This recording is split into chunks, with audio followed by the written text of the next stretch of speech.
Thanks for joining us on the DDS Faith Podcast. Our prayer is that as we discuss what God has to teach us through His Word, we can all learn how to deepen, defend, and share our faith in Jesus Christ.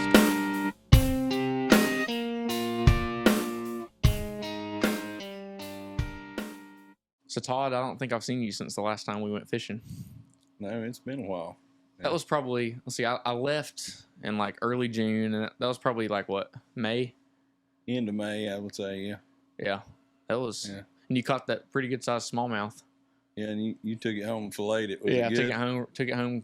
It tasted awful. It was really, I cooked it in like lemon juice and lime juice and like a little bit of garlic to get rid of that fishy flavor. Yeah. But man, like largemouth and smallmouth bass just taste way too fishy. Too fishy. It tasted like the water that we caught it in. Like honestly, it tasted like the river. Yeah. Now, like I think like crappie and catfish and stuff taste great. Yeah. But and I showed you that little trick with bringing my little float out there. Yeah. Because we normally we've only fished once, but like we like to wade the river a lot, so we'll get in and fish in the river. But like you can't bring your phone and like your bait and stuff like that without having it zipped up and put it in your pocket and put it in dry bags. So I got like a $10 float at Walmart. Actually, my friend bought it, and I just tie it to my belt loop, and so it stays with me in the river. And I just put all my stuff in it. It's like a little float. Yeah. Put your little tackle box. Put my tackle box and my phone and my net. Good. The net was nice to have too. Yeah. I don't really know how to fish. And what I do if I catch a fish early into my little fishing hour or whatever, and I want to keep it, but I don't want to. When you kill it, you only got so much time before you got to freeze it. Right. So what I'll do is I'll put the net on the float through the handle to where the fish can be in the net in the water, but the net is still attached to the float, so it's alive, but it can't go anywhere. Right. So I've got it figured out. Yeah, you got some neat little tricks. Yeah, but I've been fishing since I got back. Yeah. So it's been a while. But speaking of fishing. Yeah, so to break the ice, I was in Portugal for 6 weeks. We were making fishers of men. Yeah. Oh yeah, and I caught a fish in Portugal actually on accident. We were living a literal fish or fish. like a Jesus fish. No, this is a real fish. Okay. Yeah, me and my friend Cooper Johnson. He was on here for an episode. We're sent by our local church to Portugal for 6 weeks on an internship. And we were living in a very small town called Alcochete, which if anybody knows Portugal, it's about probably 30 minutes from the capital, Lisbon. You can get there about 30 minutes from the airport. You cross the river, and it's a very pretty little town there. And I was out on the pier one night. Me and Cooper would go out, and we'd walk, and we'd read scripture, and just have our own little solitude time, because that was about the only chance we got was just to leave the apartment and go walk around. And I was out on the pier, and there was a guy lined up a bunch of different poles down the pier. He wasn't just fishing recreationally like we mostly do around here. Like he's catching his food for his family. They love codfish around there, and so he's already on a pole that's got a fish on it. So he's reeling it in, and I'm walking. And I see this other pole bending, like it's got a fish on the end of it. And he looks at me and he says something in Portuguese, telling me to grab the pole and reel it in for him. I mean, I thought that was a little strange, but I grabbed it and I reeled that fish in. And around here, if you catch a bass or something like that, you put your thumb in his mouth and you hold. That's the best way to hold it. Feels like sandpaper. It's not really any teeth. Mm-hmm. Well, this fish, I about did that, and he yelled at me. And he's like, "Don't do that." I'm lucky I didn't, because it's poisonous and it had real sharp teeth in there. So I would have probably had to go to the hospital if I had stuck my thumb in his mouth. Yeah. So there's a picture of me holding it. And I mean, I can maybe send it to you, and you can put it on the screen if you wanted. But I have one hand on its tail, and I have another hand on his mouth, but I have a towel in this hand because I can't touch his gills and stuff. Poisonous. Wow. But you what can kind still of eat fish it. was You can it, still. man? No idea. It was probably about 2 feet long. It wasn't crazy big, but I'd say it was about 6 or 7 pounds. It was I'd never seen such a scary looking fish. Like I opened that thing's mouth, and it was just like sharp teeth. Huh. But it was cool. So I literally, and it was funny because I remember talking to Cooper, and I was like, I really miss fishing at home. I've been fishing a ton back in the spring. And I was like, I can't wait to go home and catch a fish. And I caught a fish while I was gone. The Lord provided. That's cool, man. It was great. Yeah, that's a good story to tell. But So Eli, how did you come about getting to go to Portugal? I guess that's a good starting question. So me and Cooper Johnson, one of my good friends, was approached by one of our pastors at our church, and they were like, what do you think about maybe going to Portugal this summer for 6 weeks? And me and Cooper had already kind of had in the back of our minds the possibility of going to West Africa with our missionary friend Gomer. And so that was kind of in the back of my mind. I knew I maybe wanted to go somewhere. So originally I was like, Portugal 6 whole weeks instead of like 2. Like, mission trips can't be more than 2 weeks. That's too much. That's too much. 10 days. 10 too days much is the discipleship. And so I was like, well, I'll think about it. And this is probably February, March, somewhere in there. And the person in Portugal that our church supports, his family, he's a pastor over there in Montijo, Portugal, which is near where we were living. His mother-in-law passed away, and so he was in the States. He's American. His family is American, so they're from here. English is their first language. So he was in the States because the mother-in-law passing away, and so we had the opportunity to get breakfast with the guy. So me and Cooper and our sending pastor and Pastor David in Portugal met. It's the first time I ever met him, and we asked him a lot of questions about what we're going to be getting to do there, and he was talking about a lot of teaching opportunities and the language barrier, and one of my big questions was like, how are we going to be able to be discipled while we were over there? And he talked a lot about how he would be a big mentor for us over there. We'd be spending a lot of time with him, and so I was sold. I was like, Cooper, I remember being in the Cracker Barrel parking lot after we got breakfast, and me and Cooper were talking, and we were like, man, we really need to do this. Like, let's pray about this. 6 weeks would be a great opportunity. We can figure it out. We had a few logistics we had to figure out with our schedules and Cooper's education and his scholarship programs and stuff like that. And so we were like, well, we can do this. So we were praying about it, and we told our pastor, like, we'll go. So we figured out the dates, and we left on June 12th. So I guess 3 months ago, somewhere in there. And it was funny because this is my first time flying. And not only is this my first time out of the States, but I've never been on a plane. So we're flying out of Knoxville, Tennessee, and I remember we got there real early. We got through TSA, and we were sitting there, and we ate a little bit of airport food. It cost an arm and a leg, but we had some food. And Cooper was sitting at our terminal watching our stuff, and I was in the bathroom, and we got a notification from American Airlines that said your flight's been delayed an hour. So I'm like, oh goodness. We're supposed to land in Philadelphia and then go to Lisbon. And so that means that we're going to have 20 minutes between landing, getting off the plane, getting to our gate for the next plane, and taking off in Philadelphia. Like, this is a huge airport. Yeah. So if your gates are far away, you're not going to make it. Then I get another text. Your flight's been delayed an hour. So 2 hours now. And so I get back from the bathroom, and I was like, Cooper, like, we aren't going to make the Philadelphia flight. And so we're like, let's just go anyways. We'll hope that the next one gets delayed. So my mom is like, oh goodness, like, her oldest child is flying on his own for the first time, and his flight's getting delayed. So we get to Philadelphia, and as we're landing, we see our next plane flying away. And so we spend the day in Philadelphia. We got a hotel, and that was a really stressful night. And like, keep in mind, like, this is my first time on my own somewhere.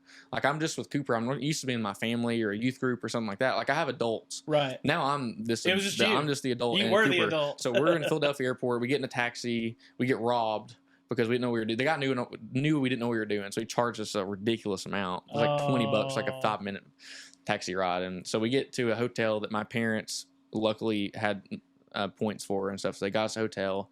We Ubered there, never used an Uber, and we get there at 1 a.m. probably, and that was the best night of sleep I'd ever had in my life.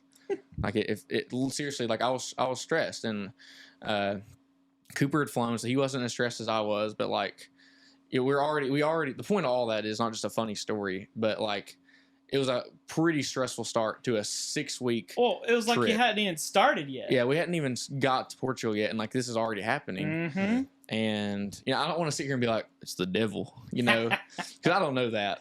And it was when you have any kind of mission trip.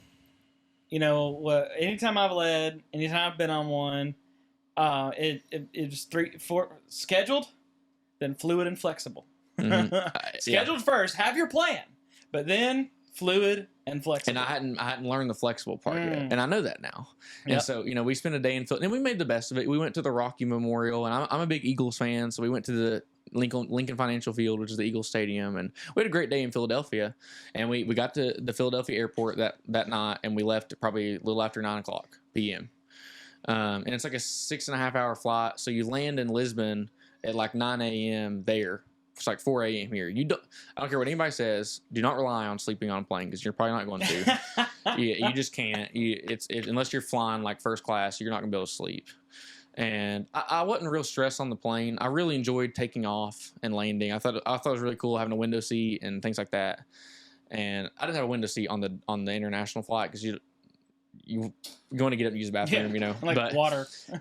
Yeah, but honestly, like I enjoyed flying and oh look, ocean. But we got there, like we landed, and the first day, man, I've never experienced. I've been to Nashville, which is an hour behind where we're at. I've never been 5 hours ahead, and man, like that first week, the jet lag was like pretty rough. I bet. I remember probably the 7th or 8th day, me and Cooper's assignment that day was to get lost in Lisbon on our own.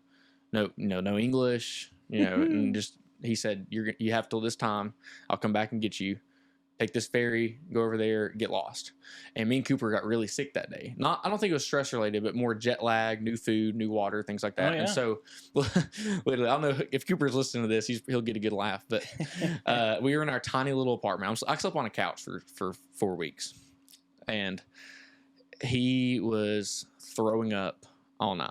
Oh man! I woke up in the middle of the night and I felt really nauseous, but I didn't throw up. And I remember waking up and just hearing him like, and it was awful. So we took that next day and just rested and got our energy back. And again, there's a point to these stories. So the point of that one is being away that far from home, several thousand miles home for the first time is one thing, but being sick while being that far away is a horrible feeling. You got to grow up real quick. Oh yeah, like not only are you a little bit homesick just from being there, but when you're physically sick, that multiplies the homesickness.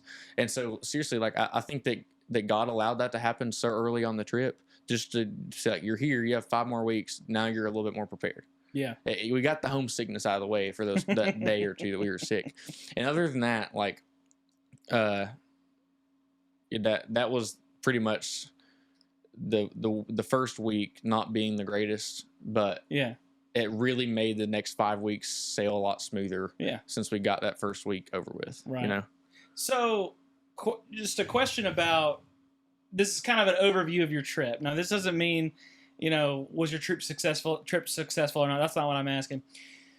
So two questions. Number one, how much did you prepare for? How well prepared were you for Portugal? How well did you feel? Does that make sense? And then when you got to Portugal, how prepared were you really? Yeah, that's a great question, and probably one of the best ones to answer, because like you said, you can prepare all you want. Same thing with a sermon, same thing with a podcast, whatever. You can prepare however you want. It's probably not going to go how you prepared. Not to neglect preparation, but I think that we could have prepared a lot better with the language. We'd been committed for several months before we left, and I know Cooper was practicing Portuguese, and I was practicing a little bit, but you can't learn a language in 3 weeks or 3 months. You just can't. You can maybe learn groceries and hello and things like that, but you cannot speak to people fluently. And so we were really unprepared in that. But honestly, like, I did not realize how crucial it is to know a language of the people that you're ministering to.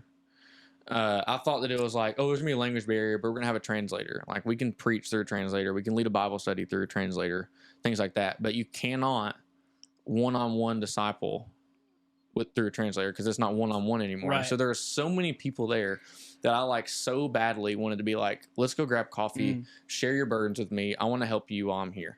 And I couldn't do that. I literally couldn't. There's a misconception when it comes to overseas missions that everybody speaks English. And many of them do, but they don't. They won't. When I went to Italy, I went the same assumption as you did. Mm-hmm. They speak English, because they do, but they didn't want to. And in the missionaries that I partnered with there, they said they don't want to talk to you. They want you to. They're like, we learned your language, you learn ours. Well, and I met probably a dozen fluent English speakers. It was as a second language, so they were fluent. I could talk to them just like I am right now. They knew exactly what I was saying. However, other than that, either they spoke no English or enough to give you directions if you needed it. You know, they could say very basic English things, and that's not enough to have a gospel conversation. Right. It's just not. You can try, you can use translator, but even to translate, I didn't realize this, but going between two different languages, some words don't translate well. Right. And so we could have an English word that we know what it means, but exactly to them right. it could be a lot different. Well, I learned the hard way that in Europe, I think it's in Europe, but especially Portugal, the word fries also means chips. Yeah. So every time I wanted to order fries, I got chips. Yep. And that drove me crazy. I wanted my French fries. You get fish and chips, you get French fries. Yeah. And, I like chips, but that was annoying. I had to figure that out the hard way. If you want fries, you gotta explain to them what you mean, because there's not a word for that in Portuguese. And so, well, and that's what people don't understand, like what you were talking about with meaning. You know, we have a definition of the word, but what's really the meaning of the word? You know, that word may have more meaning than its definition. I don't have any off the top of my head, but I mean, just think about just different idioms.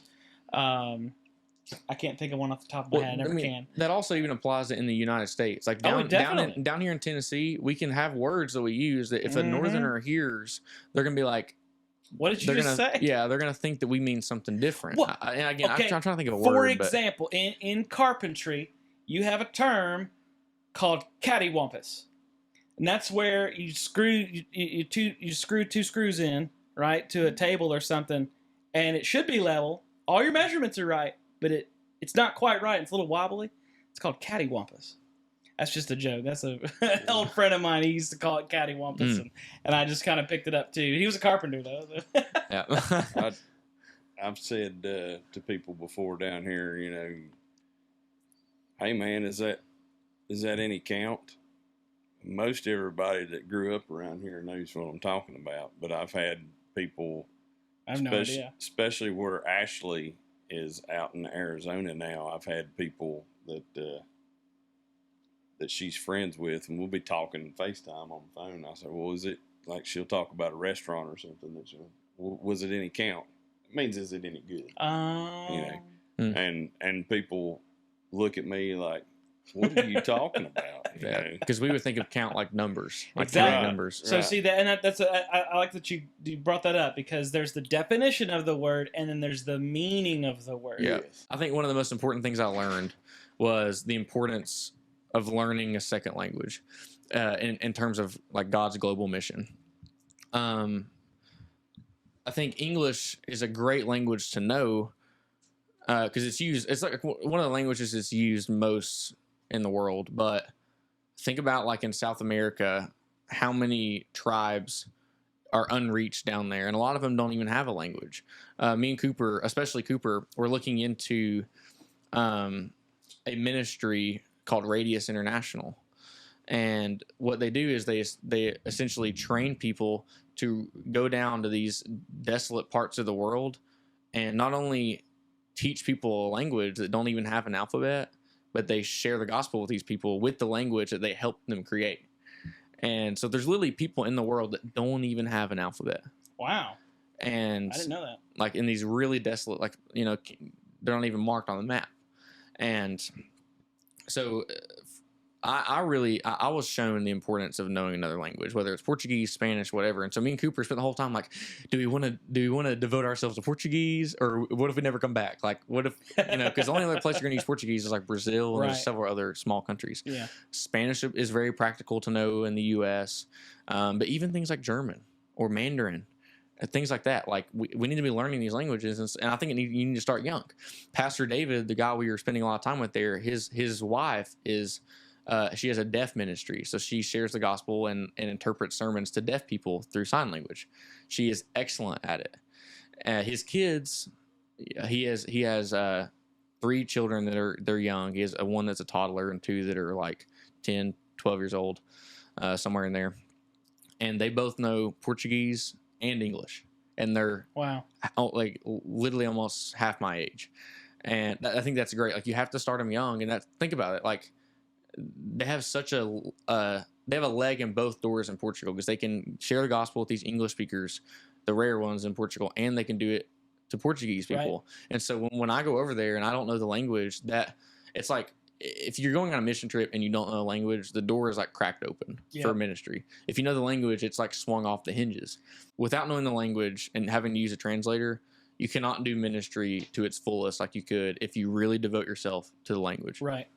Well, and not only that, but whenever you learn someone else's language, you know, it's like that old phrase, they don't care how much you know until they know how much you care. Wow. They took the time to learn my language, to tell me this gospel in my language, you know. Perhaps they care about me. You know what I mean? And I'm not saying that you didn't care about it because you didn't learn Portuguese. It's not what I'm saying. But what I am saying is that, you know, that's how they're going to take it. They're going to take it in a very positive way. You know, there's tons of different cultures out there, and it's very important that we respect those cultures, and, you know, we become a part of those cultures in some way. Make sure that we respect them, because guess what? You know, after over in Europe, you dealt a lot with espressos. They love to give those out. I hate coffee, and more than coffee, I hate espresso. And when I was in Italy, everywhere I went, like it was, they offer it to you, you better drink it, because you will offend them if you don't. You know, and that's just their culture, and we need to respect that. You know, some people are like, "Wow, America," you know, no, you know, they're not over here, and let's respect that culture. What you got, Tom? We went on a trip to Charlotte. Yeah. To see the my mentor, and that's been helping me out with this home church thing that we've been doing, and I took one of the guys with me from that church. We really didn't have a plan about what we were going to do or anything, but we went down there, and Rich told us that we were invited to a home church that was kind of an international church. Yeah. And they spoke Spanish. A bunch of them spoke English, but there were a bunch of them there that did not speak a bit of English. Yeah. So they invited us into their house, into their home church, and the guy that I took down there is the first person I've ever met in my life didn't like Mexican food.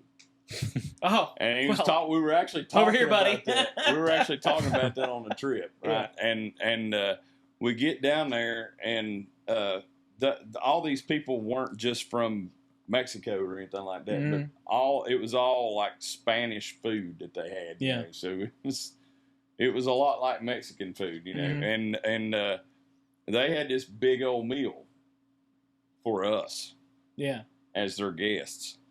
And one of the things that Rich was telling us, he said, "Okay, man, you all, if they offer you food, you better eat it. You have to eat it, you know." And so Corey was really nervous about that.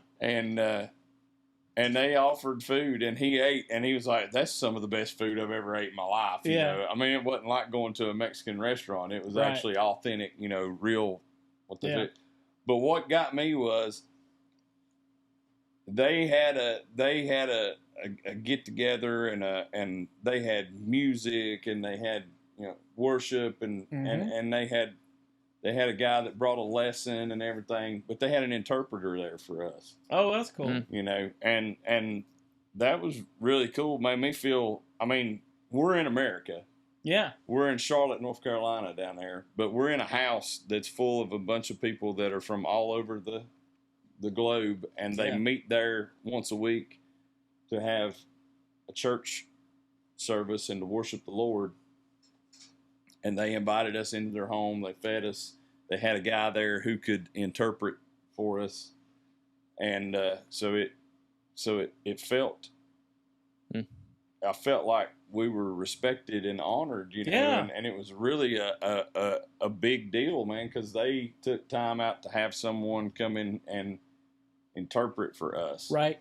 You know what they were saying, and it was really cool. So they ministered to us in that way, and so I can see the point of the importance of learning the language of where you're going, because, like you said, you know, that shows people that you actually care. That's right. Mm-hmm. Yeah, when you hear another language, it's like, and you don't know it, it just sounds like a bunch of gibberish. Like you literally can't even like separate the words. It just sounds like blah, blah, blah, blah. You have no idea which words were which. It just sounds like one big word, you know?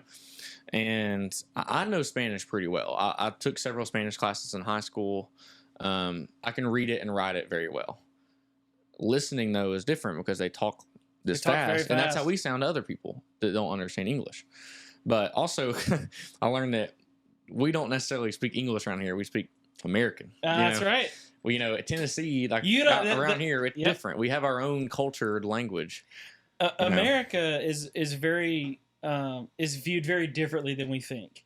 You know, that was the same sort of thing everywhere in Europe that I went. I did not speak English. I spoke American. Mm-hmm. That is what everybody. You speak American. You know, yeah. Well, they would never say. We're not saying American as a language. It's obviously not, but it's just kind of funny because like it kind of is because we've gotten to the point where it's not England English. You know. Well, I mean, look at. I'm not going to do it, but I mean, like, you know, for example, we say elevator, they say lift. You know. Go to the bathroom, they say the loo or whatever, you know. The washroom or whatever. Yeah, I mean, like, we use these words too, but not like that.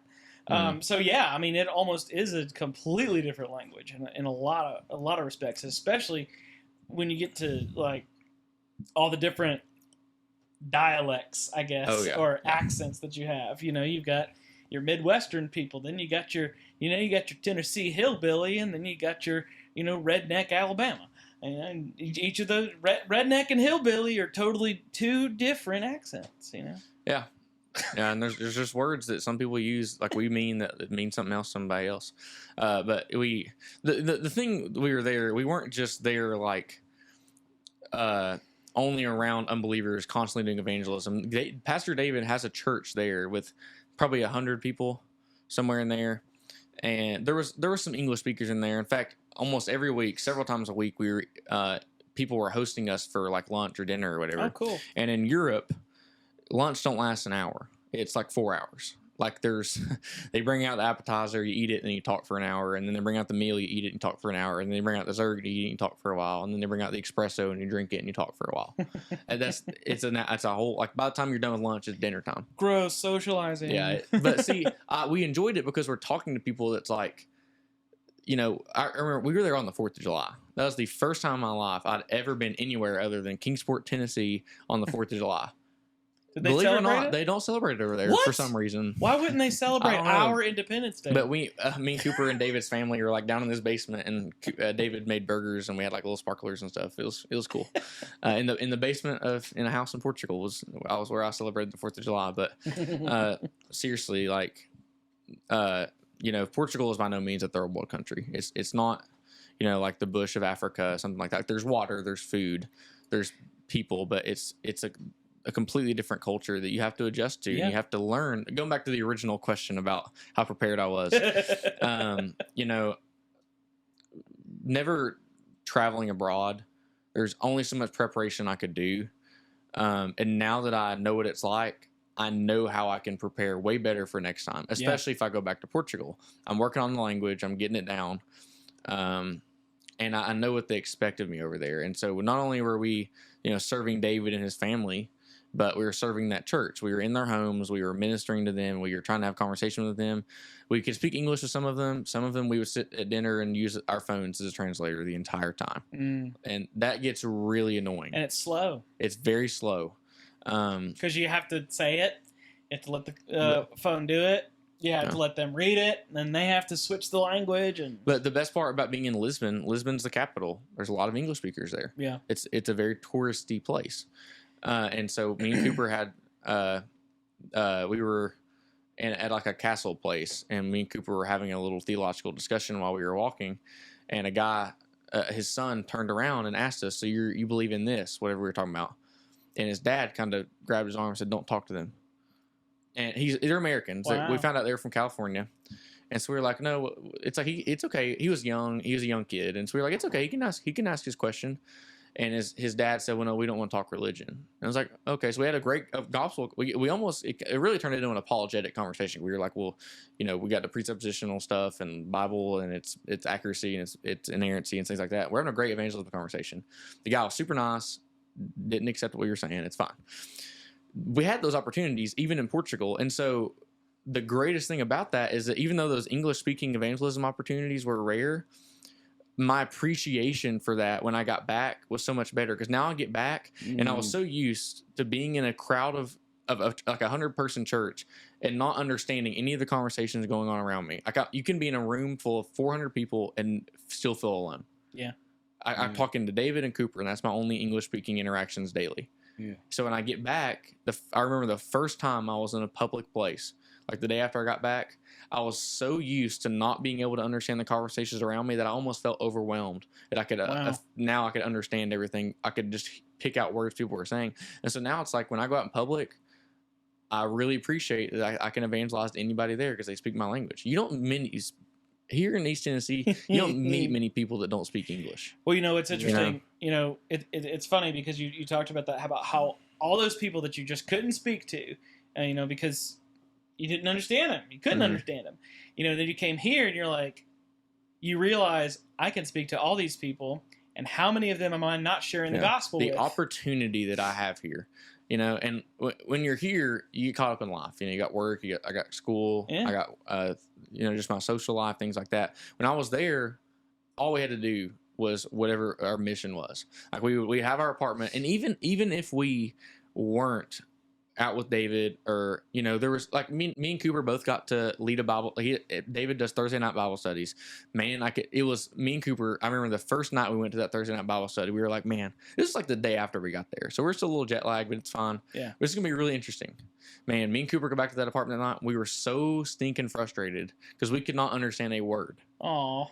And David was our translator, but he was the one doing it, so he's not going to take the time to translate just for 2 people when there's 20 people in the room, Well, that would be hard. Yeah, me and Cooper got there and we're like, dude, we're useless. Literally, I remember we sat at that tiny little kitchen table in our apartment in Alcochette, and we were like, dude, we are going to be useless. Like, there's nothing for us to do here. And that was humbling, because it was like, I remember us talking and we were like, you know what? God doesn't need us here. He desires for us to be mission-minded and for us to evangelize and things like that, but he doesn't need us. And that was humbling. And it was like, our prayer from there on out was not what it was in preparation. It was, Lord, there's going to be things that we do here that's going to feel useless, like taking care of David's kids, or going to a local kids organization and showing them how to play football, American football. That feels useless. But even David, I remember we were at a Starbucks there, and he one thing he told us that has stuck with me. And I'd always heard this from even like you and other people, but I'd never actually like been in the place where it became real. Yeah. And it was, listen, guys, like, I feel this too. You're going to feel like you're doing things that are useless. But he was like, he named different people in the church that he pastors, and he was like, I met these people through these useless opportunities, and now they're faithful members of this church. Yeah. And so you have to get your foot in these doors of these places, because Portugal is mostly Roman Catholic. Evangelical Christianity is like no there. Yeah. And here you can't go anywhere and not run into a Baptist church. Right. Yeah. We felt really useless, and we knew we had 6 more weeks of feeling useless. And so our mindset was humbled, and it changed. It had to change. And so that's a way that we came in prepared for this, but that's not how it was. And so now I know how I can better prepare next. And so for those 6 weeks, while we're here, I can hang out with my friends, I can go to work, I can go to school, I can do that stuff and get caught up in that. But while I was there, it was either doing something that is intentional ministry, whether it's helping kids or eating dinner at people's houses or serving David's family, or it was in our apartment reading our Bibles. That was it. Yeah. There was no free time, not free time like hanging out with friends. There was free time like our own solitude. But I remember every night me and Cooper would go out and walk the streets of Alcochette. And we would, that was our time when we were by ourselves. You need your time by yourself. Oh, yeah. And we'd pass each other sometimes, and it was just like, we'd wave and just keep walking. And man, I remember one night, one of my favorite nights, me and Cooper sat down at that kitchen table and we went through Habakkuk in one sitting. And we wrote down, I had a little journal that I kept the whole time, and I wrote down things I know about Habakkuk before reading it. When was the last time I heard a preacher say, turn with me to Habakkuk? Right. You don't, what's Habakkuk? Who is this guy, And so I wrote down 2 things. It was written by Habakkuk, and it's 3 chapters long. That's the only things I know. He's a prophet. He's a minor prophet. That's the only things I know. We read it. We read it several times. We broke down each section. Habakkuk is now one of my favorite books in the Bible. I mean, it is awesome. I don't want to get into that, but like seriously, when you're away, you're almost kind of forced not only to be in God's word, but you're like kind of living it. Yeah. And so you're away from those distractions, and it was like so fruitful for me and Cooper, and we grew so close to each other to where it's like you almost kind of aggravate each other sometimes. And our mindset was very humbled that first week. We were so frustrated that first week. You know, you talked about the language and the language barrier, and you talked about how you were basically useless in there. You would go to speak your language, but it was like nobody was talking to you, and it was just garbage. It was just gibberish, basically. And, you know, when we read in 1 Corinthians 14, you know, when he talks about when I speak in a different tongue, if I don't have an interpreter, I'm just the noisy gong, you know, I'm just whatever. But if I have an interpreter, then all of a sudden my tongue makes sense, you know. It's incredibly important for us to learn the different languages of the world, especially if we're going to go and evangelize to them. Yeah. But, you know, I also like what you said about how you realized how much you're not doing here, how many opportunities you miss here. Yeah, and let me add to that. I want to emphasize the importance of the fact that you don't have to go on a mission trip like that to fulfill God's mission for us. In fact, I think that the priority should be your home. Yes. You know the language, you know the culture, you have family, you have friends. That is your primary mission. However, that's not to say that there's not places in the world that need to be reached with the gospel. Right. I'm a very strong believer, and I was talking to somebody about this earlier today. Our area in East Tennessee doesn't need to be reached with the gospel. Let me finish. I know that sounds like it's like heresy. It needs discipleship because we have the gospel here. There's churches everywhere. Yeah, there's people that's never heard it. Maybe they've never heard the full gospel. And we need to have those individual conversations. But the gospel has been touched on this land. Right. And it is everywhere here. There's a church on every corner in the Tri-Cities. But nobody's growing. Right, but there's no discipleship. Right. Now, in Portugal or South America, a lot of these places, the gospel hasn't been touched there, so you can't disciple yet. You know, you got to first reach them with the gospel. And there's people in Portugal right now that have never heard the biblical gospel. All they've heard is what they've been taught in Roman Catholicism, which we'll talk about in a little bit. So first, we have to reach these places with the gospel and then disciple them. So yes, we need discipleship here. We need to have these individual gospel conversations here. That is so important. You have such an advantage here with knowing the language, knowing the culture. But we should still be teaching people the language and training men and women up to know these other cultures so that they can also reach these cultures. I'm a very strong believer that churches should have language classes. Yeah. You know? And maybe. I think that would be a great, I'm not saying you have to be a church. I'm saying it will be a great resource. We have to be teaching people these other cultures and training them. The Radius International thing does I think it's, don't hold me to this, but it's like a 2-year time away in Mexico where you're just learning the culture and learning the language. Then they send you. And you know that there's a need not only for local mission but like global mission. Right. And, you know, I liked what you were saying. Like, they want you to be prepared. You know, anytime I've taken students on a mission trip or whatever, we never just went, all right, here's ready to go. Sign your permission slips. You know, it's like, how do you evangelize? How do you start a conversation with somebody? Okay, hey, this is the culture that we're going to be going into. How do we talk to these people?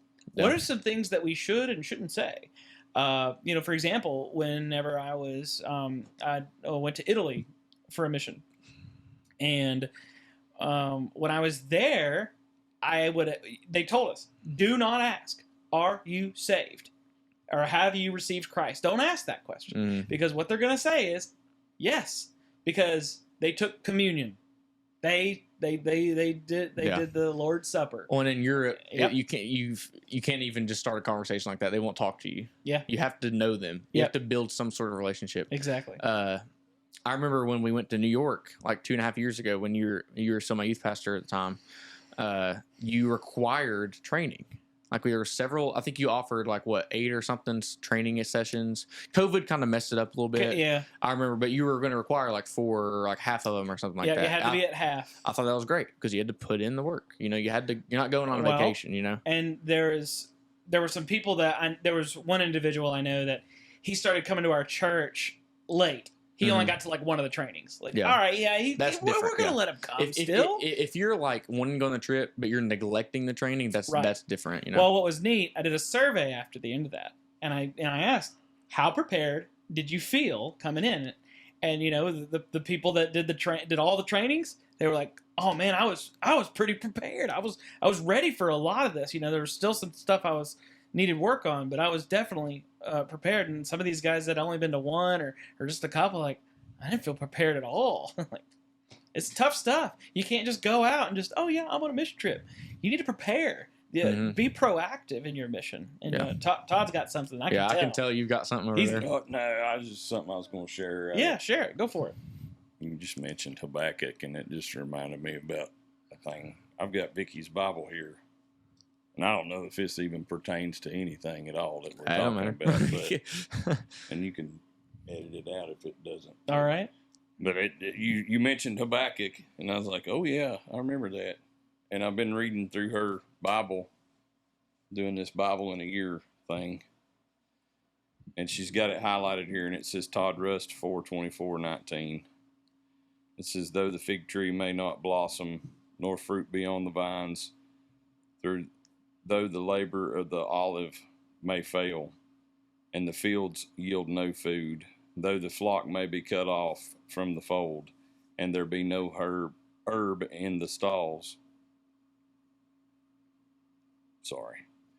Though the flock, I need some new glasses, and there be no herd in the stalls, yet I will rejoice in the Lord. I will joy in the God of my salvation. When you said Habakkuk, I just That's in Habakkuk? That is in Habakkuk. Which chapter is that? That's Habakkuk 3, verses 17 through 18. But I just thought that was that. I brought that up after I lost my job. You know, and things aren't working out now. Just wait. And I had told her about it, and I was like, well, you know, this scripture came up, and where in the world it came up, I don't know where it came up from. You know, it had to be from the Lord, because when's the last time you turned to Habakkuk? Right? Yeah. You know, not often. Right. Most people can't even pronounce it. You know? Right. And have a what? Yeah. But it's highlighted, and she's got my name right here and the date that I shared it with her. So I just thought that was cool. That's awesome. And you know, I think my favorite part about Habakkuk is like the first chapter is just Habakkuk pleading with God. He's like, why are you not punishing? Is it Babylon? I think. Why are you not punishing them? Right. They're evil. You see, they're evil, and you're not doing anything. And he questions God's. He doesn't doubt. He questions God. There's a difference. Well, you can respectfully question authority. That's important to do. Like, I'm not asking because I doubt you. I'm asking because I want to understand. I'm asking because I want to learn. Yeah. And that's an important way to approach life, and it's an important way to approach your walk with Christ, because you're going to have a lot of questions. There's going to be a pastor that says something to you one day, and you're going to be like, huh? What do you mean by that? You know, let him qualify. Let him talk about it. Yeah, Habakkuk. I was going to turn to it, but that's all right. It's not about Habakkuk tonight. Todd, do you have a question for him? You could, if you don't have one, I could give you one. I've got one. Go for it. So I hear you talking about gospel conversations, and we bring that up a lot in our training on this, how to do this. When I went through and learned how to do this home church stuff, talk about gospel conversations, sharing the gospel. Can you talk about how you shared a gospel conversation with someone in Portugal? Yeah, so I'll speak for Portugal, but I think this also applies to Europe pretty generally, and you would know this too since you spent a lot of time in Italy. But Europeans aren't like Americans when it comes to like walking down the street and waving at each other. You know, like here, and we have a fairly small It's more town. the South. Like here where we live, it's like you wave, you say, how you doing in the grocery store. You're going to have mostly a nice person say, hey, good, how are you? In Europe, it's like you can walk, you can be the only people on the street and you pass right by each other and you will not make eye contact. You normally you'd do a little nod or a smile or something. They won't even do that. So when you talk to somebody, you got to have a reason and you got to slowly get into the gospel. So for example, me and Cooper were out on this same pier. We were going to go swim, actually. That was our plan that evening. We had a little bit of free time.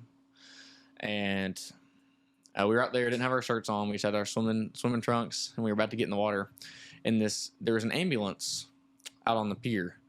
And I'm not really exactly sure I don't think there was like an emergency ambulancia. I don't know what they were doing out there, but they were there. There was no emergency or anything. I think they were just off, like they didn't have a call or anything, so they just drove out there. They were just sitting waiting on a call. And we were about to jump off the pier, which we already done, and we were like, well, there's an ambulance here. They might stop us from doing this. It wasn't illegal, but they were, And so we were about to jump off, and these ambulance guys, EMTs, I don't know what they call it over there, but EMT for us, started saying something in Portuguese, clearly saying don't jump.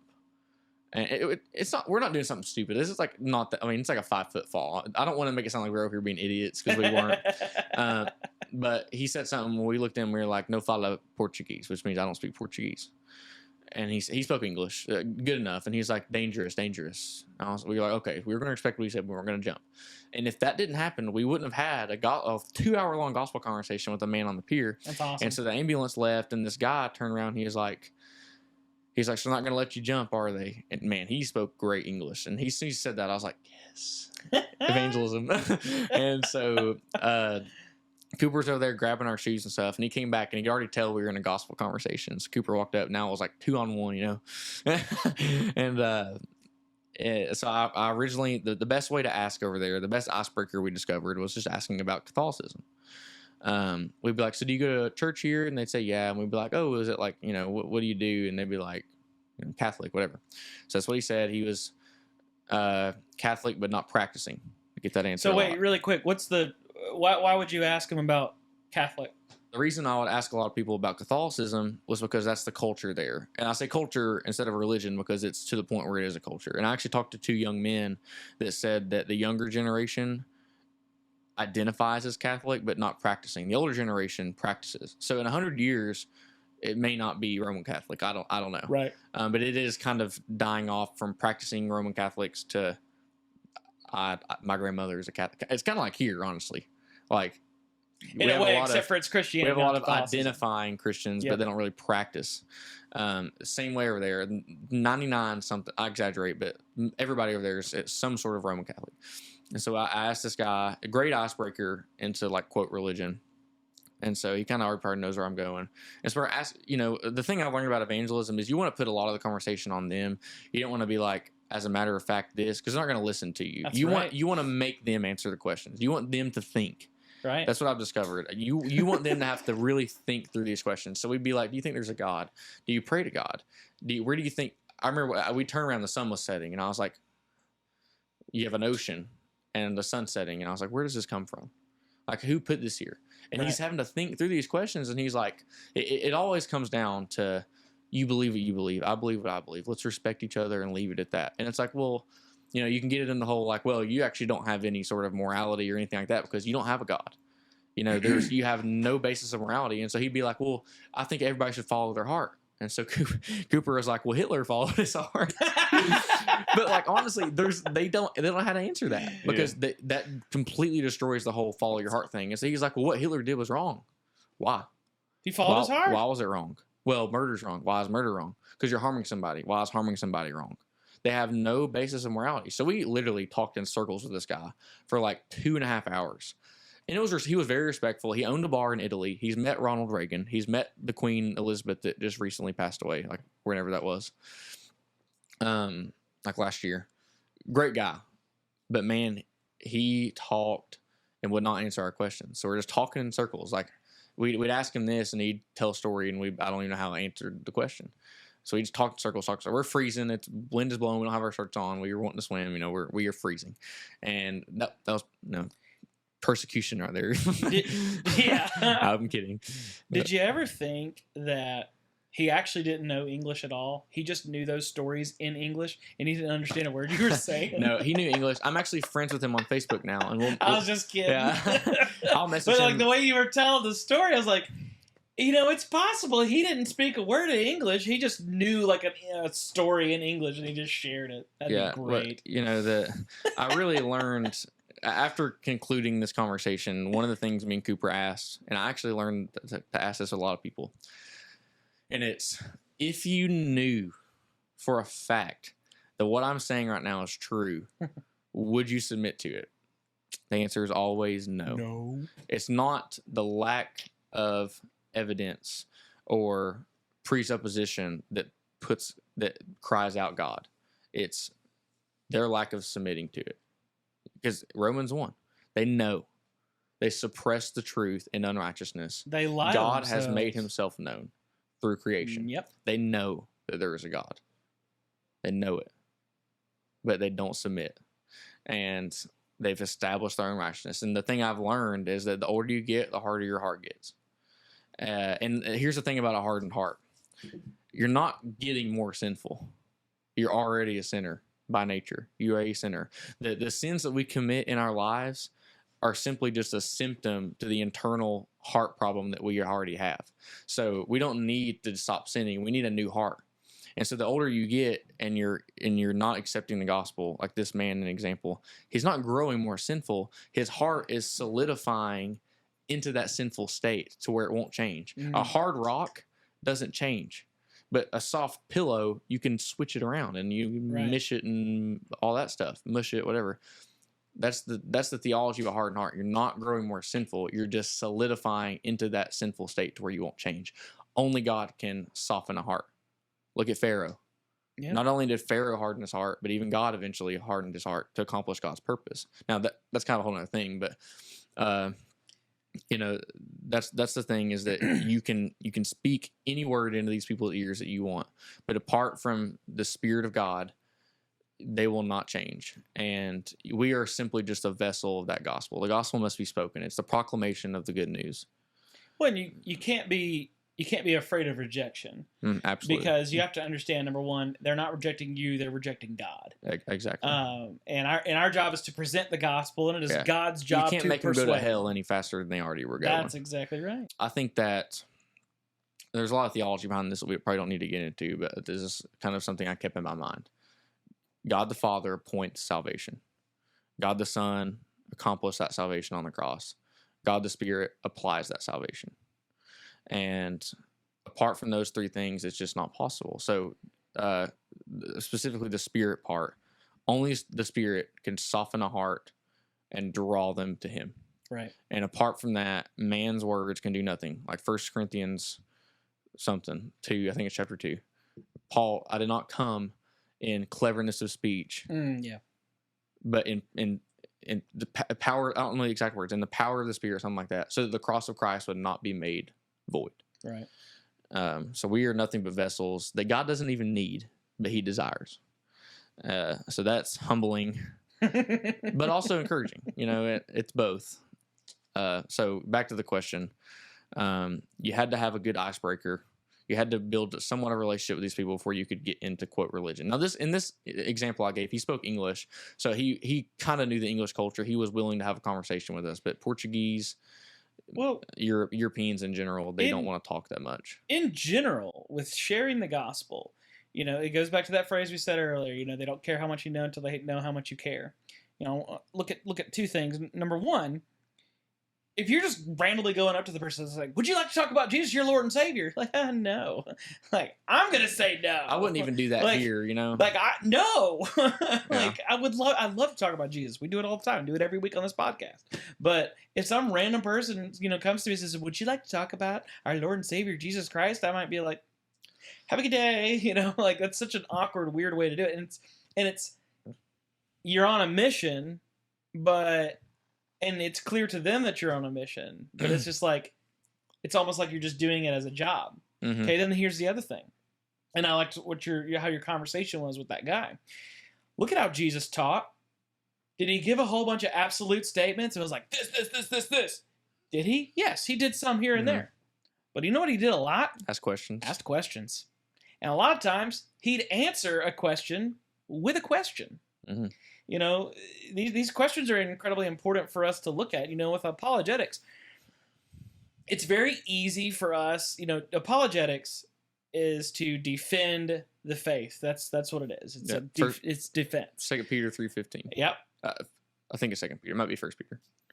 But when practicing apologetics and how people generally do it, it's usually more on offense than it is defense. It's usually like, you're an unbeliever? Ha! Come here, atheist. Let me do some. I have presuppositions. Yeah, let me do some apologetic kung fu over here, you know. And guess what? All they're gonna do is they're gonna defend themselves. You're not on defense. You're on offense. Apologetics is where you defend your faith. I don't have to go up and, you know, preach, you know, apologetics to everybody. No, absolutely not.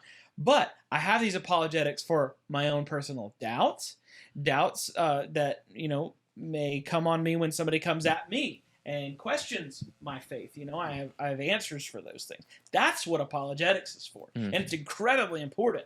But to go out and, you know, just use apologetics as offense, that's not what it's designed. Yeah, let me read 1 Peter 3:15. This is exactly what you're saying.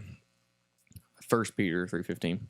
Sanctify Christ as Lord in your hearts, always being ready to make a defense to everyone who asks you to give an account for the hope that is in you, yet with gentleness and reverence. That last part, everybody forgets. Gentleness and reverence, making a defense. Now, there's context to what Peter's addressing here, but defense with gentleness and reverence. We're not supposed to go up and be like, you're going to hell. Speak that louder. Gentleness and reverence.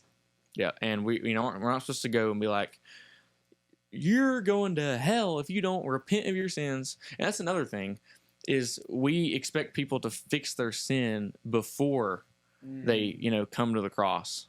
And it's like, well, no. The cross is what fixes their sin. Like, why are we holding the secular society to a morality that they don't even believe in? Like, what do you expect? Yeah, they're going to be a liar and homosexual and a gossiper. But it's exactly what the Judaizers did. Judaizers were people that were in the first century, so right after Jesus had died. Christianity was starting. And they were moving away from, following these laws and learning every bit of this.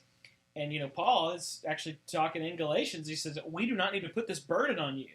And that's why they called them Judaizers, was because they were saying, oh, yeah, you could be a Christian, but you got to follow all these laws first. You got to do all these. We do the exact same thing in Christianity. We say, oh, you got to fix all this stuff. You got to clean up your stuff first. But we don't say that. We don't say that, but we do that. We can't expect to hold a secular society to a belief that they don't believe in, you know. And so we are still we still sin. And the Hebrews 10, I think, is probably one of the most, I guess, scary and fearful sections of Scripture that I've ever read. Verse 26 and 27. For if we go on sinning, important word here, willfully, after receiving the knowledge of truth, there no longer remains a sacrifice for sins, but a terrifying expectation of judgment and the fury of fire which will consume the adversaries. Sinning willfully, after receiving the knowledge of truth. So, if you're a believer, you've received the knowledge of truth. You've accepted the knowledge of truth. So, are you sinning willfully? Look at Romans 7. Paul was not sinning willfully. In fact, he was doing the thing that he did not want to do. Well, okay, let me clarify this really quick, because Romans 7 is incredibly important here. Because you are willfully sinning. When you sin, you made the choice to do it. What Paul clarifies is that you're going to have a conflict of two of your natures. You're going to have the spirit and you're going to have the flesh. If you're not having conflict and you're just sinning and like, oh, whatever, God will just forgive me, That's what that's talking Right. And about. so now that he has the Spirit, he's a new creation. His inward desire has changed. Correct. He has conviction of sin. He desires to not sin. Every believer should have a general desire to not sin. So if you don't have that, then you're sinning willfully. Right. And so, going back to the original thing, like, that's what separates a non-believer from a believer, a unregenerate person to a born-again, regenerated believer. Yeah. So we don't fix our sins and then go to Jesus. That makes the cross void. There's no point of the cross if you have to fix your sins first. If you have to, and we've been on this rabbit trail many times where we put these certain sins up here and we're like, you have to fix these, but my gossip and my lying is fine. Still going to hell because of that sin, So that's another, going back to missions. We can't just, a lot of times I think pastors, especially these evangelism every Sunday messages, we want to get people lost and get them saved every week. Every week we got to get them lost and get them saved. Got to get them saved every week. You cannot get them lost anymore than they already are. Now, I think that is important to when you're evangelizing, they have to understand that there's sin they need to be saved from. I understand that. But you can't make them any more lost than they already are. You can't condemn them in their sin. That's not our job. You have to present the bad news in order to present the good news. You can't have the. But see, this is one of the issues in general is that we like to jump to conclusions rather quickly. Mm. So, for example, Christianity, righteousness, right? Justification, okay. The outside world looks at it like, oh, y'all are just a bunch of self-righteous jerks, And it's, no. It's his righteousness, not my righteousness. And I think when we evangelize, we shouldn't be like, you're a sinner, we're all sinners. Like lump yourself into that group for sure. And the only difference between me and you is that I've accepted that God forgives me, no matter what. Yep. And I strive to live for Him and live like Him. Mm. Right. Was out sharing the gospel one night in Charlotte. The question came up with a guy. And he's like, "Well, I need to get my life in order before I can do it." And I've used this so many times. I've probably mentioned it on this podcast. I don't know. I don't remember, but I use it all the time because it was mind blowing.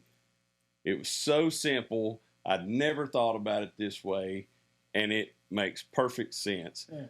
Rich looked at the guy and he said, "Do you get cleaned up before you get in the shower?" The guy's like, right.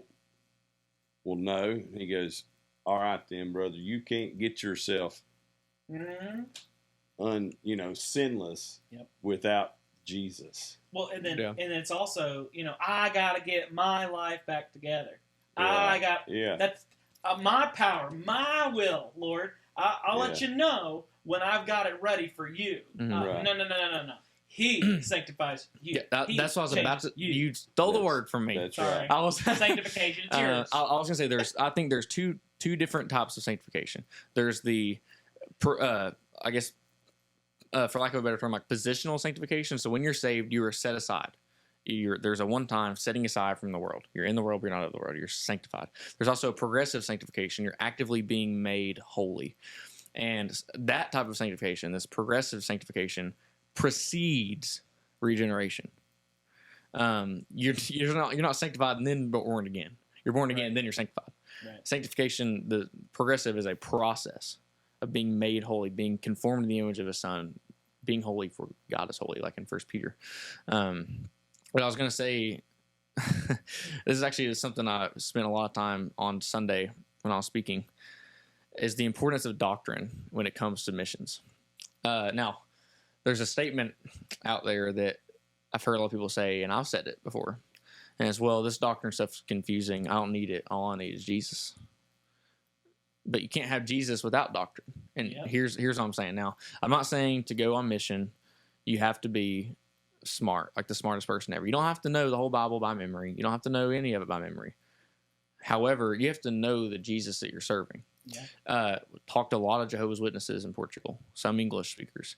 Now, when you ask, if you say I don't need doctrine, all needs Jesus, well, the Jesus that you're talking about is a lot different than a Jehovah's Witness Jesus, because they deny the deity of Christ. That's why you need doctrine. You need doctrine. You have to understand the gospel that you're protecting, that you're bringing out, and not protecting in like a hiding it sense, but protecting it like making sure it's the gospel. Not a gospel. So you have to have that important primary doctrine. Yeah. Now, really quick with doctrine, all I need is Jesus. I don't need doctrine. Yeah. Okay. There's the other problem too. Of people, all they need is doctrine. Yeah. And a lot of intellectual knowledge. And you're missing so much of Christianity. If all you care about is doctrine. Yeah. Here's the thing. Doctrine, knowledge can be your idol. Yeah. It can absolutely be your idol. I heard John Piper say, I don't know if this is his quote, but I heard him say it one time. It was so stinking funny. He said, charismatic people need reformed theology, and reformed theologians need charismatic experience. That's so true. That's hilarious. But there is a balance. Sam Storms has a podcast I'm listening to called Exploring the Word and Spirit. And the very first episode, man, I felt convicted. This is like a couple weeks ago. This is after Portugal. He talked about how we need to put our attention on not only God's word and doctrine, but these, I don't want to say emotional aspects to it, but like the really practical part of Christianity. Exactly. I think practical is a good word, because we can have a lot of intellectual doctrine of Jesus. I can sit here and I can tell you justification and glorification and all these fancy words, like in Romans 8:29, calling, predestination, justification, glorification, all these things. But like, if I don't worship God in that, and I don't like have a renewed heart and a renewed, like in Romans 12:2, being transformed by the renewing of your mind, then you're going to hell. Satan knows God. Right. Pharaoh knew God existed. Oh, yeah. He knew it for a fact, and he hardened his heart. With doctrine, it's we even talk about how important that balance is. I would encourage the listener, if you don't know doctrine so well, go pick up a book and learn some doctrines. Learn about kind of what that means. And a lot of people are like, oh, those are just all them isms and stuff. And I'm like, okay, some, but not really. They're helpful. It's like, soteriology is the study of salvation. Eschatology is the study of end times, which I'm sure plenty of people love to hear about end times. There's plenty of doctrines that you need to, what about the doctrine of God? Father, Son, Holy Spirit. Are they all equals? Yes, they are. No, this is a part and that's a part. Well, that's not right doctrine. You can't look at it that way. But then again, you got these doctrinal people that don't evangelize. They don't tell anybody about Jesus. They don't actually have a real walk with Christ. I love what you said about John Piper. He says charismatics need reformed theology, and reformed theology needs charismatic. That's so true, because a lot of the not just reformed theology, but just anybody that's like really in the Word and that's like all they're doing. They need some of the emotional side of Christianity. Yeah, and if your Christian walk is founded on emotions, okay, you have a problem. But there are emotions in Christianity, absolutely, 100%. Yeah, I would say that doctrine is the foundation of that practical side. It's the foundation of a relationship. Right, like you can't have the practical side and then throw doctrine on top of that. Like, doctrine and biblical principles should formulate your experiences and your practicality of it. It's like, you don't put experiences into the Bible. You put no. You draw experiences from the Bible. You don't draw the Bible from experiences. Exactly. Well, it's like, with my wife, okay? I can know my wife really well. I know she loves roses. She loves red roses. She loves this and that and yada, yada, yada. But I don't ever do anything. I've neglected the relationship. I've got the doctrine of my wife, but I've neglected the relationship. It's the same thing. Or if you, Yeah. or if I'm all about my wife and I'm all about this relationship, But you don't and know what she likes. But I don't know anything about her. You know, Yeah. it's like, okay, well, I've done a horrible job as a husband. Yeah. It's the same thing with your relationship with Christ. You know, you better have the relationship side, and you better know him too. Period. It's a great example. I'm gonna steal that. But yeah, global missions is important. Well, you didn't gather that already. just a side note. So, you know, a lot of people, the way they would measure the success of their mission was how many people got saved. I had a bunch of people ask me that when I got back. And that's not the success of the mission. The success of the mission is that you were obedient. You went. You did what you were supposed to do. And honestly, I think the biggest success on that mission is the kind of person it changed you into to how you could affect people here in the States. Maybe you were a big influence on somebody in there. Maybe you weren't. Maybe you know about it one day. Maybe you don't. And you're going to have to be okay with that. But what you need to know is that God did something. Either whether it's to change you of who you are now, to how can you affect the people that are around you here, and how can you share that here? Or maybe he also worked over there. He probably did a little bit of both. Yeah, and he will accomplish his purpose. That's right. So, well, Todd, did you have anything else? No. Well, Eli, thank you so much for giving us some time just to share about your trip to Portugal. I mean, that sounds like you learned a lot, and you know, I think it's important that again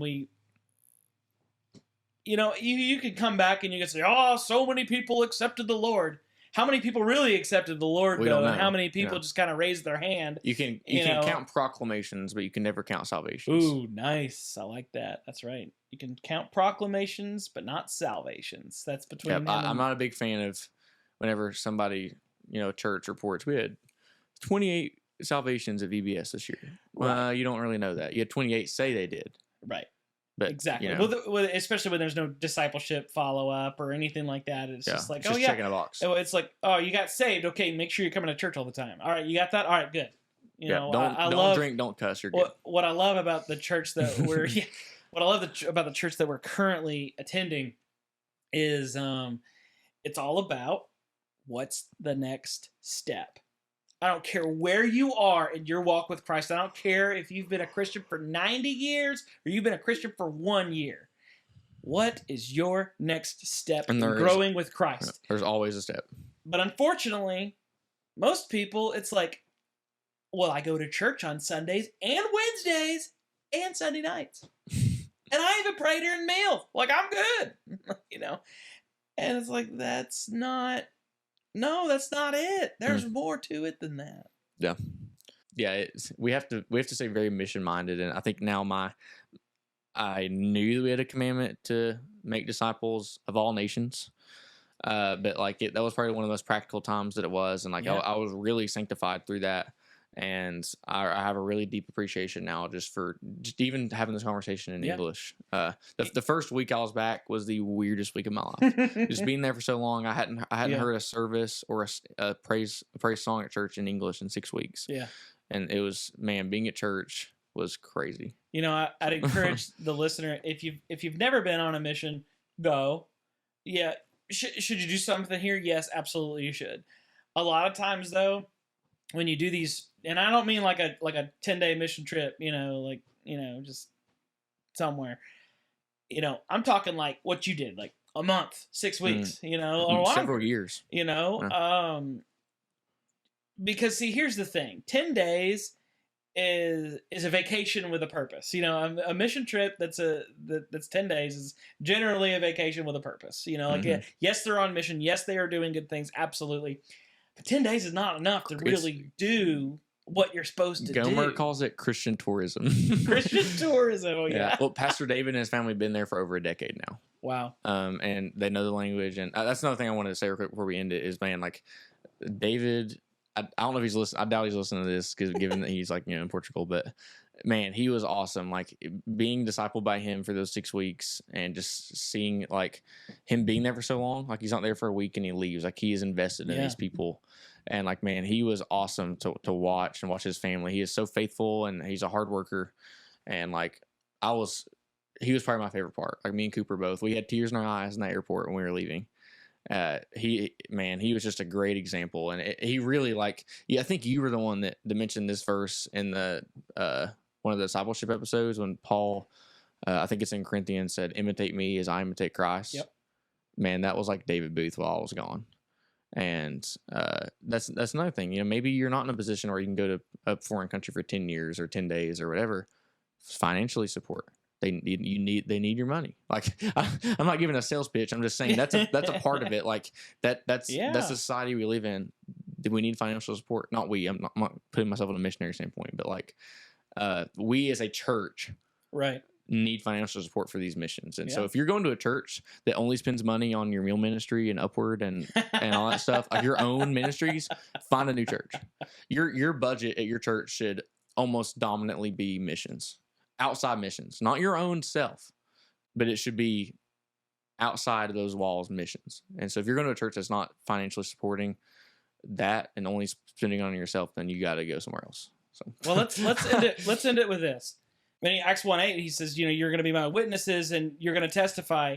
And he says, in Jerusalem, Judea, Samaria, and then the outermost parts. Okay, so now, does that mean, okay, it started there in Jerusalem, Judea, Samaria. Okay, now we're on the outermost parts. All we got to do is worry about everywhere else, No, I think that is supposed to be as individuals. Start in your Jerusalem. Start locally. And then go to your region, the Judea, and then, Samaria and the ends of the earth. You should start your missions here locally, whatever you're doing. Absolutely, 100%. Yeah. And then go out further and leave the state, then leave the United States. Then, sky's the limit. Yeah, that was a great way to end it. Hopefully the very few people that have made it this far in the episode really were blessed by that. I want to say, if you've made it this far, I need you to go to YouTube. Whether you are on Spotify or Apple or whatever, doesn't matter where you're listening to. Go to the YouTube podcast. Just type in DDS. Go to this episode. Comment Portugal. That's how we're going to know how many people have made it this far. So represent yourself. Go on YouTube. Goodness. If you don't have an account, make an account. Go on YouTube. Comment Portugal. Amen. Bye. All right, whatever. We're done. Thanks for listening. For more information on DDS Faith Ministries, please visit our website at ddsfaith.org and follow us on social media, Facebook, Instagram, and YouTube.